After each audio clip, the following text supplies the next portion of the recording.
हरि ओम् नमः सर्वेभ्यः। अद्य श्रीमद्भगवद्गीतायाः प्रथमभागस्य 30तमदिनम्।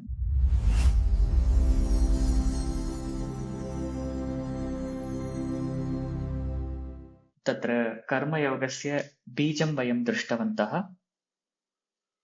तत्र सुखदुःखे समे कृत्वा लाभालाभौ जयाजयौ ततः युद्धाय युज्यस्व इति वयं दृष्टवन्तः। अत्र इदमेव अत्र कर्मयोगस्य बीजम् इति उच्यते। अत्र यत्किमपि कर्म अस्माभिः क्रियते तेन कर्मणा तत्र द्विधं फलं भवितुम् अर्हति। एकं तत्र यदस्माभिः प्रीतं तत्, तथा अन्यत् यदस्माभिः अनिष्टं तत्। अतः इष्टं तथा अनिष्टमपि भवितुम् अर्हति। यदि इष्टं किमपि फलं भवति चेत् तत्र जयः तथा लाभः तथा तत्र सुखं च भवति। यदि अनिष्टं फलं किमपि भवति चेत् तत्र अजयः तथा अलाभः तथा दुःखं च भवति इति दृष्टं। तद् ज्ञायते। अतः तत्र तयोः मध्ये तत्र समता भवेत्। अत्र उभयमपि समं मत्वा अस्माभिः भवितव्यम् इति तत्र उक्तम्। इदमेव तत्र कर्मयोगस्य बीजम् इति उच्यते। अत्र कर्मयोगस्य अंशः एव अयं भवति। यत् फलं कर्मणा यत् फलं जायते तत्र निस्पृहता एव तत्र वस्तुतः लक्ष्यम् अथवा बीजम् इति उच्यते। अतः तद् अत्र उच्यते इति कारणेन अयं श्लोकः अपि कर्मयोगबीजश्लोकः इति उच्यते। अतः सुखदुःखे समे कृत्वा लाभालाभौ जयाजयौ तथा उच्यते। तत्र पुनः अर्जुनस्य कृते अपि यदि तव जयः वा अजयः वा भवतु, उभयत्रापि समः भव इति तत्र अर्जुनस्य उपदेशः। परन्तु अन्येषाम् अस्माकं कृते तु यस्य कस्यापि कर्मणः फलं यत्कमपि भवतु तत्र वयं समाः भवामः इति तत्र तात्पर्यम्। अत्र पुनः पूर्वतनश्लोके एतद् योजयितुं विस्मृतवान्। तत्र ततो युद्धाय युज्यस्व नैवं पापम् अवाप्स्यसि इत्यत्र तादृश यदि फले निस्पृहता भवति तर्हि तत्र पापं न भवति इति अत्र उक्तम्। वस्तुतः तत्र पापम् इत्येव न पुण्यमपि न भविष्यति इति वयम् अग्रे ज्ञास्यामः। तदत्र योजयितुमिच्छामि। अत्र पुण्यं वा पापं वा न भवति इत्येव तत्र तात्पर्यं वस्तुतः। So the krama here is though the karma yoga starts at 38, the 38 shloka is kind of an intermediate shloka. It gives a bijam for it, just gives a starting for karma yoga. The next shloka, 39th shloka, is where Krishna tries to split the topic. He tries to say that whatever we learned till now is about the Sankhya, that is about Atma, and the thing that you are going to learn further is about the karma. Okay, that is what he actually clearly splits the topic here in the 39th. And from 40 onwards, the Karma Yoga starts. And the Karma Yoga Swarupam, if you see, from 40 till 46, till there, it is the Karma Yoga Mahima. So he praises the Karma Yoga, why one should perform Karma Yoga. And similarly, from the remaining shlokas of this Karma Yoga Prakaranam, that is from 47 onwards, he talks about the Karma Yoga Lakshanam and how we should perform the karma and do other things. So this is how it is structured right now. अग्रिमश्लोकः द्वितीयाध्यायस्य 39तमश्लोकः एषा ते विहिता साङ्ख्ये बुद्धिर्योगे त्विमां शृणु बुद्ध्या युक्तो यया पार्थ कर्मबन्धं प्रहास्यसि। अत्र पदच्छेदः एषा ते अभीता साङ्ख्ये बुद्धिः योगे तु इमां शृणु बुद्ध्या युक्तः यया पार्थ कर्मबन्धं प्रहास्यसि। सन्धिं पश्यामः चेत् ते विहिता इत्यत्र पूर्वरूपसन्धिः। ततः परं बुद्धिर्योगे इत्यत्र विसर्गस्य रेफादेशः। त्विमाम् इत्यत्र तु इमाम् इत्यत्र यनादेशसन्धिः, इमां शृणु इत्यत्र अनुस्वारादेशः। युक्तो यया इत्यत्र विसर्गस्य ऋत्वे उत्वे गुणादेशे युक्तो यया। अनन्तरं पार्थ कर्मबन्धं प्रहास्यसि तत्र अनुस्वारादेशः। पदपरिचयम् एकवारं पश्यामः। तत्र एषा ते ते इत्येतत् तत्र तुभ्यम् इत्यस्मिन् अर्थे ते इति शब्दः तत्र युष्मत् शब्दस्य चतुर्थी एकवचनान्तं रूपं ते। अत्र तत् शब्दस्य पुंलिङ्गे बहुवचनं वा स्त्रीलिङ्गस्य द्विवचनं वा नास्ति, अत्र युष्मत् शब्दरूपमिदम्। अतः ते इत्यस्य अर्थः तुभ्यम् इति अर्थः। पुनः अभीता इत्यस्य अर्थः उक्ता प्रोक्ता इति अर्थः अभीता। अनन्तरं साङ्ख्ये अत्र विषयसप्तमी, साङ्ख्यविषये इति अर्थः। साङ्ख्यो नाम अथवा साङ्ख्यं नाम तत् आत्मज्ञानम्, आत्मविषये इति अर्थः। तद् अस्माभिः दृष्टं साङ्ख्यपदार्थः पूर्वम्। अग्रे बुद्धिः, अत्र बुद्धिः शब्दः अत्र ज्ञानम् इत्यस्मिन् अर्थे स्वीकर्तुं शक्नुमः। ज्ञानम् इत्यस्मिन् अर्थे बुद्धिः इति उक्तम्, अथवा the way of thinking is also called बुद्धिः इति अत्र उच्यते। पुनः योगे, अत्र योगशब्दः कर्मयोगार्थे अत्र योगशब्दः प्रथमम्। पुनः कर्मयोग इत्यत्र तत्र योगशब्दस्य अर्थः कः इति चेत् तत्र साधनम् इत्यस्मिन् अर्थे योगशब्दः। करणार्थे गै प्रत्ययः तत्र स्वीकृतः। अत्र योगः इत्युक्ते तत्र साधनम् इति अर्थः। अत्र कर्मयोगः इत्यस्य अर्थः कर्म एव तत्र साधनं भवति इत्यस्मिन् अर्थे तत्र कर्मयोगः इति। अत्र योगशब्दस्य बहुधा अर्थाः भवन्ति, तथा अत्र तु साधनम् इति अर्थः। अत्र योगे इत्यस्य अर्थः कर्मयोगः इति अर्थः।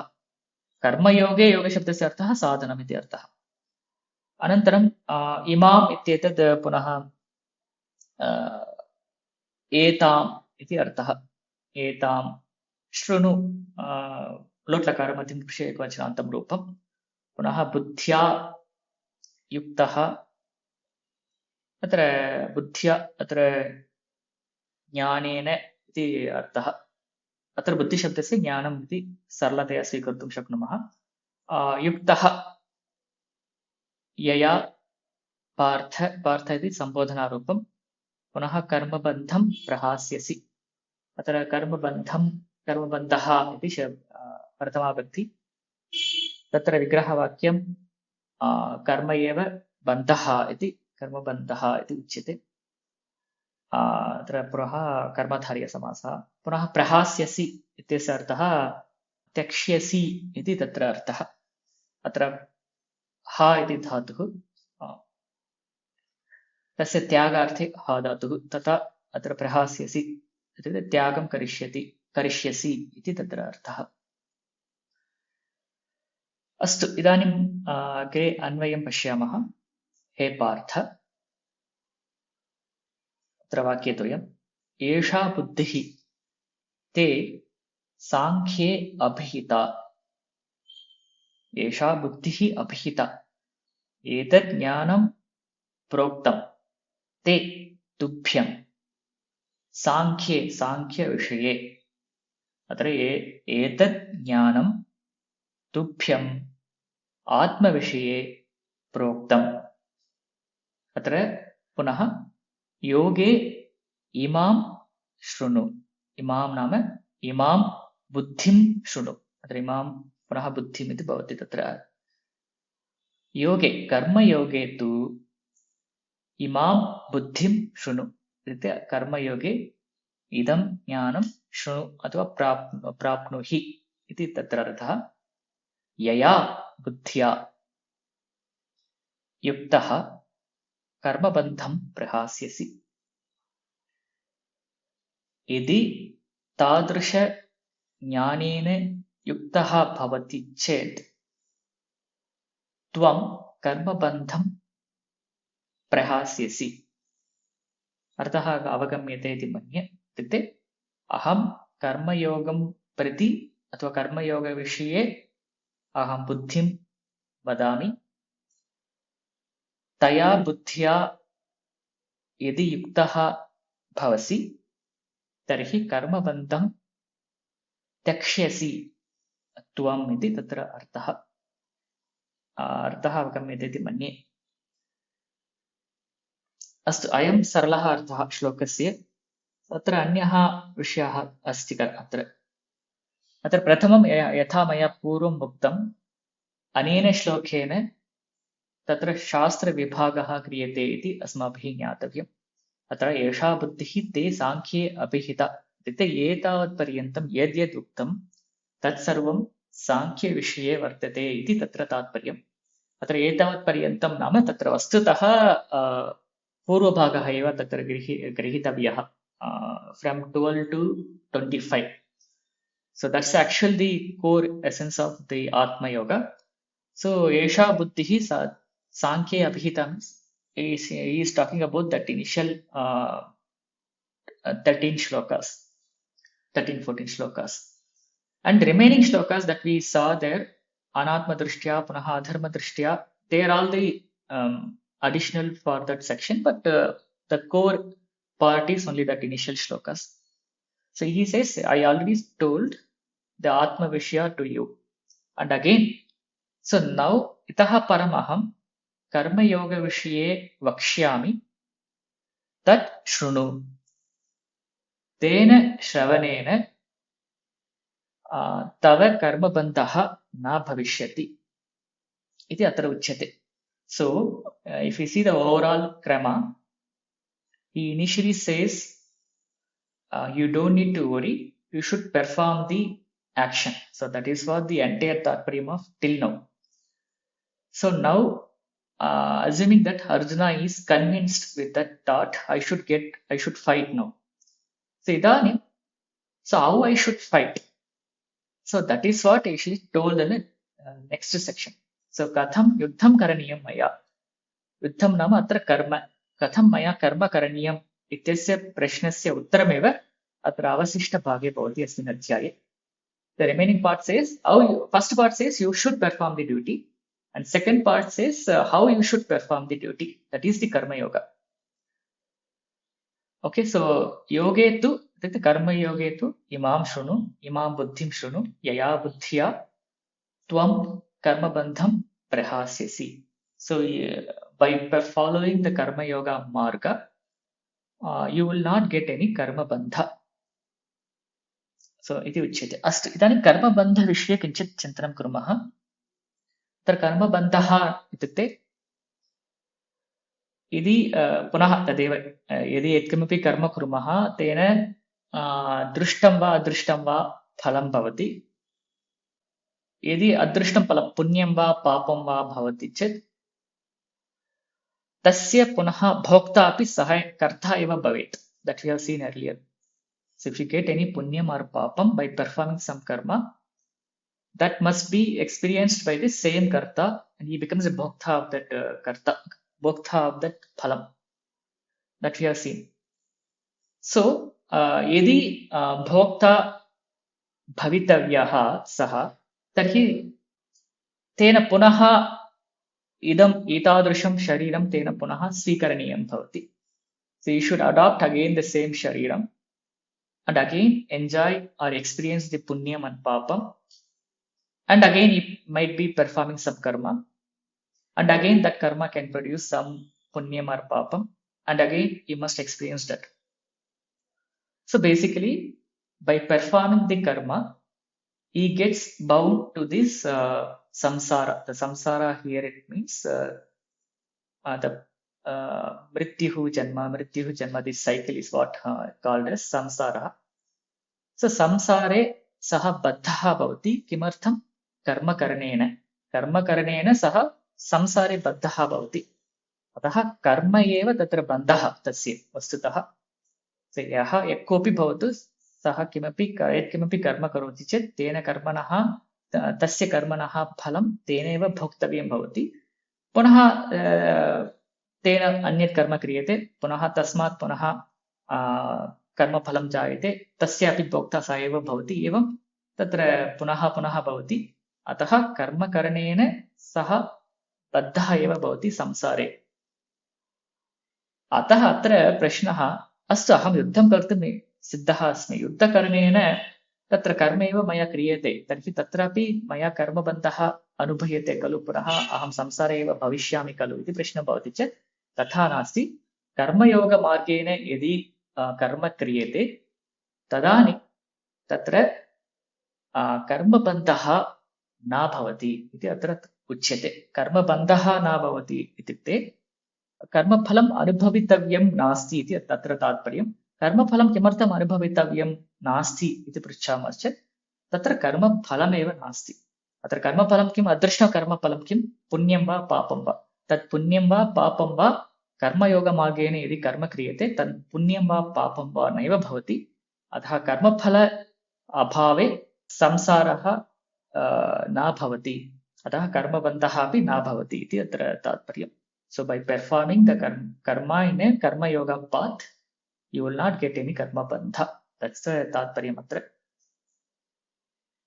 अस्तु, अत्र एकवारं व्याख्यानम् एकवारं पश्यामः. एषा बुद्धिः ते तुभ्यम् अभिहिता उक्ता सांख्ये परमार्थवस्तुविवेकविषये आत्मविषये बुद्धिः ज्ञानम् साक्षात् शोकमोहादि संसार हेतु दोष निवृत्ति कारणं ज्ञानं तदेव बुद्धिः। सा बुद्धिः तुभ्यम् अभिहिता उक्ता आत्मविषये इति अत्र उच्यते. पुनः योगे तु तत्प्राप्ति उपाये निस्सङ्गतया द्वन्द्वप्रहाणपूर्वकम् ईश्वराराधनार्थे कर्मयोगे अनुष्ठाने समाधियोगे च इमाम् अनन्तरमेव उच्यमाना बुद्धिं शृणु. So अत्र this is one important here which talks about little Advaita. अस्तु, अत्र योगे तु तत् प्राप्ति उपाये कस्य प्राप्तिः? अत्र सांख्य प्राप्ति उपाये. So basically according to Advaita, the sequence is the karma yoga and then the jnana yoga, right? And the jnana yoga is already told, that's the Sankhya Vishya, and now he is talking about the karma yoga. So as this is the first karma yoga should be performed, then the jnana yoga should be performed. According to that sequence, the yoge to tat prapti upaye, to attain or to gain that Sankhya yoga, अत्र निस्सङ्गतया द्वन्द्वप्रहाणपूर्वकम् ईश्वराराधनार्थे कर्मयोगे. So it's a निस्सङ्गतया, so without any attachment, द्वन्द्वप्रहाणपूर्वकम्, so being equal to dualities, ईश्वराराधनार्थे कर्मयोगे. For such a कर्मयोगा कर्मानुष्ठाने समाधियोगे च इमाम् अनन्तरमेव उच्यमाना बुद्धिं शृणु. So to perform such a कर्मयोगा, you listen to the one which I am going to tell next. Anantaram tam cha buddhim stauti prarochanartham buddhyayaya yoga vishaya yuktah he partha karmabandham karmaiva atra karmabandham ityasya varanam karmaiva dharmadharmakhyah bandhah karmabandhah tam karmabandham prahasyasi. एतत् किमर्थम् उच्यते हे पार्थ त्वं कर्मबन्धं प्रहास्यसि इति किमर्थम् उच्यते इति चेत् अत्र प्ररोचनार्थम् इति अत्र उच्यते. So just to encourage that what is the benefit of listening to the karma yoga, he gives some benefit. You will get this particular benefit, so you listen to the karma yoga also, so you perform your duty accordingly. And Ishvara prasada nimittha jnana praptiyai eva ityabhiprayah. Astu. So that is how he completes. So basically he says, second part he says to encourage Arjuna or people like us to read karma yoga further. Thank you all for watching this video online. If you have any questions or feedback, you can post them in the comment section below. If you are interested, you can also join these live sessions using the link given in the description. If you like, you can also share this video with others and subscribe to this channel. धन्यवादः. वयं पुनः मिलिष्यामः.